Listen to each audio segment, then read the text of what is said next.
Bonjour et bienvenue à tous.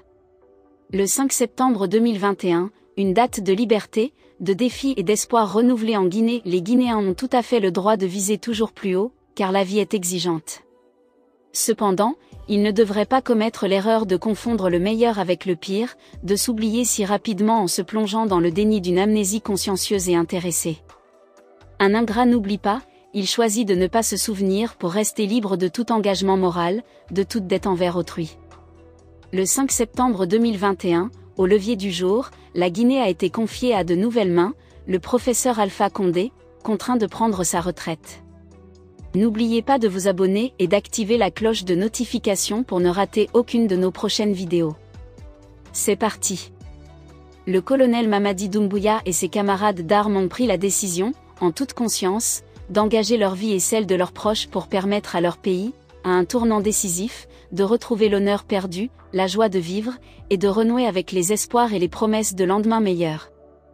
La Guinée, qui était comme enchaînée et suspendue entre terre et ciel, a accueilli le colonel Mamadi Doum ainsi. Le 5 septembre est devenu pour tous les Guinéens une journée de libération nationale et le début d'une nouvelle ère remplie d'espoir. C'est l'un des rares moments dans un parcours marqué par la division et les querelles fratricides, mais aussi par l'union nationale et la cohésion politique et sociale. Bien sûr, 2 ans plus tard, certaines personnes peuvent avoir des frustrations personnelles, d'autres attendent toujours que leurs souhaits se réalisent. Cependant, il serait déraisonnable de prétendre que le pays n'a pas progressé et que les Guinéens ne sont pas davantage impliqués dans la gestion de leur cité.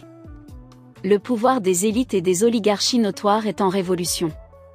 Le colonel Mamadi Doumbouya, fils du peuple et soldat qui a prêté serment, a réussi à insuffler dans l'administration le sens du service public, à rappeler à tous la gravité de servir et les dangers de l'autoservice.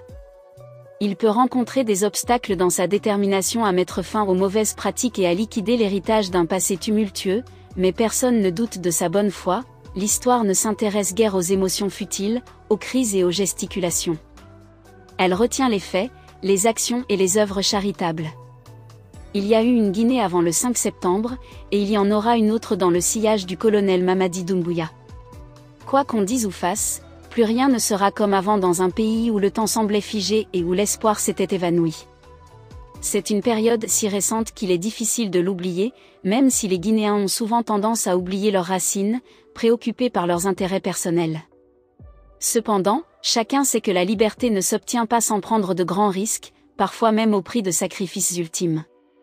Le colonel Mamadi Doumbouya n'a pas hésité à affronter la mort, comme il l'a rappelé à la mémoire collective, pour que ses compatriotes recouvrent leur liberté et leur indépendance. Il fait de son mieux pour servir la Guinée et les Guinéens, face à des partenaires exigeants et au milieu de collaborateurs dont le comportement peut être erratique et équivoque.